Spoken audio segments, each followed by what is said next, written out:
ఎవరైనా మరణించినప్పుడు ఇచ్చే జ్ఞాపకార్థం వస్తువులు ప్లేట్లు తీసుకుంటే మీకు జరిగేది ఇదే. శ్రీమాత్రే నమః. అందరికీ నమస్కారం. సాధారణంగా ఎవరైనా మరణించినప్పుడు వారి కుటుంబ సభ్యులు ఏదో ఒక వస్తువులు మరణించిన వారి జ్ఞాపకార్థంగా పంచుతూ ఉంటారు. చాలామంది స్టీల్ ప్లేట్స్ లేదా స్టీల్ బాక్సులు ఇస్తూ ఉంటారు. మరి ఇలా జ్ఞాపకార్థంగా ఇచ్చే వస్తువులు తీసుకోవచ్చా?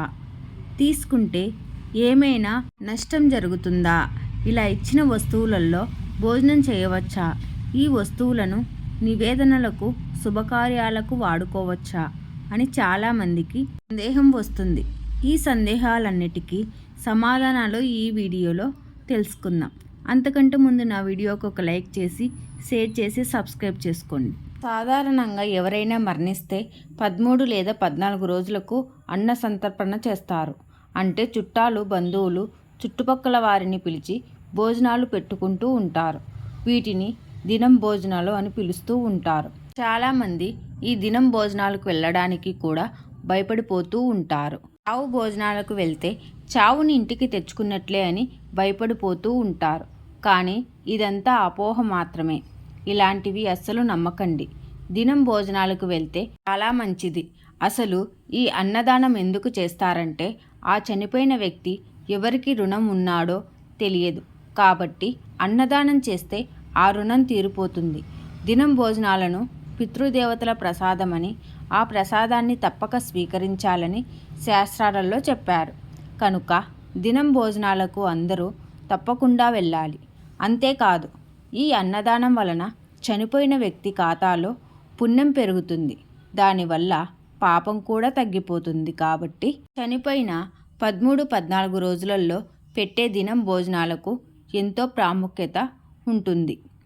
ఎటువంటి భయం లేకుండా ఎవరైనా సరే ఈ దినం భోజనాలు చేయవచ్చు. దాని వలన ఎటువంటి కీడు జరగదు. చాలా మంచిది.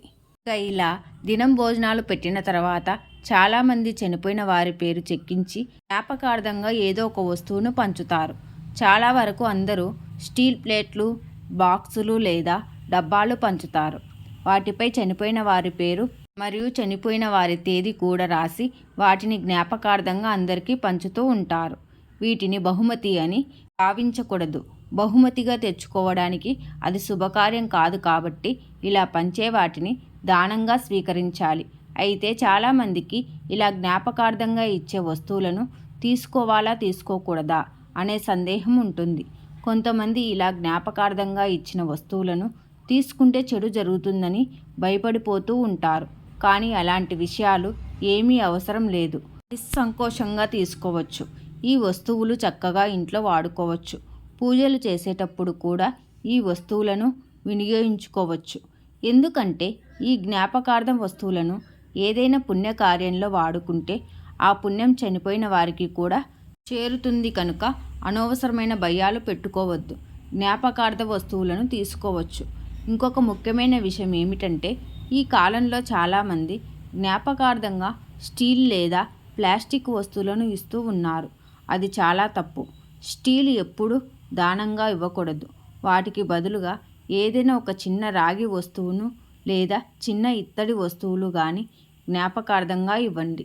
వీలైనంత వరకు స్టీల్ వస్తువులను జ్ఞాపకార్థంగా ఇవ్వవద్దు. అసలు మనకు జ్ఞాపకార్థంగా వస్తువులు చెంత స్తోమత లేదనుకునేవారు దానికి బదులు చనిపోయిన వ్యక్తి పేరు మీద పేదవారికి బట్టలు, స్వీట్లు లాంటివి దానం చేసినా సరిపోతుంది. ఇలా ఏదో ఒక విధంగా చనిపోయిన వారి పేరు మీద దానం చేస్తే వారి ఆత్మ ఉన్నత లోకాలకు చేరుకుంటుంది. కనుక జ్ఞాపకార్థంగా ఇచ్చిన వస్తువుల విషయంలో ఏం భయపడాల్సిన అవసరము లేదు. ఇప్పుడు చనిపోయిన వారి ఫోటోలు ఎక్కడ పెట్టుకోవాలి అనే విషయం కూడా వివరంగా తెలుసుకుందాం. చాలామంది ఎక్కడ పడితే అక్కడ పెట్టేస్తూ ఉంటారు. అసలు కాలం చేసిన పెద్దల ఫోటోలు ఎక్కడ పెట్టాలి అనే విషయాన్ని ఈరోజు మనం ఈ వీడియోలో తెలుసుకుందాం. చనిపోయిన వారి ఫోటోలు కొంతమంది అందరికీ కనిపించే విధంగా హాల్లో పెడుతూ ఉంటారు. మరికొంతమంది గుమ్మం దగ్గర పెడతారు. ఇంకొంతమంది బెడ్రూమ్స్లో కూడా పెడుతూ ఉంటారు. నిజానికి చనిపోయిన వారు దేవునితో సమానం. దేవునితో సమానమని చెప్పి పెద్దల ఫోటోలు తీసుకొని వెళ్ళి దేవుడి మందిరంలో పెడతారు. కొంతమంది దేవుడి ఫోటోలు అయినా లేదా చనిపోయిన పెద్దల ఫోటోలు అయినా ఇంట్లో ఎక్కడ పెట్టాలో అక్కడ పెడితేనే వాస్తు దోషాలు రాకుండా ఉంటాయి. అదేవిధంగా వారి యొక్క అనుగ్రహాన్ని పొందగలుగుతాము. పెద్దల ఫోటోలను ఎక్కడ పడితే అక్కడ పెడితే వారి ఆగ్రహానికి గురి అవుతారు. తద్వారా ఇంట్లో శుభకార్యాలు ఆగిపోతాయి. మరి పెద్దల ఫోటోలు ఎక్కడ పెట్టాలంటే ఏ గదిలో అయినా దక్షిణం గోడకు మాత్రమే పెట్టాలి. అలా అని పూజ గదిలో మాత్రం పెట్టకూడదు. దక్షిణం మాత్రమే పెట్టాలి. దక్షిణము యమస్థానం కనుక కాలం చేసిన పెద్దల యొక్క అనుగ్రహం మీకు లభిస్తుంది. దక్షిణం మాత్రమే కాలం చేసిన పెద్దల ఫోటోలను పెట్టాలి. పెట్టి అలా వదిలేయకూడదు. పెద్దల ఫోటోలను అప్పుడప్పుడు తుడుస్తూ బొట్టు పెడుతూ మాల వేస్తూ ఉండాలి. ముఖ్యంగా ప్రతి నెల అమావాస్య రోజున మీ పెద్దలకు ఇష్టమైన ఆహారాన్ని వారి ముందు ఉంచి నమస్కారం చేసుకోవాలి. చేస్తే తప్పకుండా మీరు మీ పెద్దల అనుగ్రహాన్ని పొందగలుగుతారు. పెద్దల దీవెనలు ఉంటేనే ఇంట్లో సంతానం కానీ వివాహం కానీ జరుగుతాయి. లేదంటే అన్ని ఆటంకాలు ఎదురవుతూ ఉంటాయి. కనుక పెద్దలు మన కుటుంబాన్ని ఎప్పుడు దీవిస్తూ ఉండాలంటే వారి ఫోటోలను దక్షిణం గోడకు పెట్టి ఈ విధంగా చూసుకోవాలి. ఎవరింట్లో అయితే శుభకార్యాలు జరగట్లేదో అని బాధపడుతూ ఉన్నారో, ఇబ్బందులు పడుతూ ఉన్నారో ఖచ్చితంగా ఈ నియమాలు పాటించండి. ఈ వీడియో కనుక మీకు నచ్చినట్లయితే లైక్ చేసి మీ ఫ్రెండ్స్కి షేర్ చేయండి. అలాగే ఇలాంటి మరిన్ని కొత్త వీడియోస్ కోసం నా ఛానల్ని సబ్స్క్రైబ్ చేసుకొని పక్కనే ఉన్నటువంటి బెల్ ఐకాన్ని ప్రెస్ చేయండి. Thank you for watching.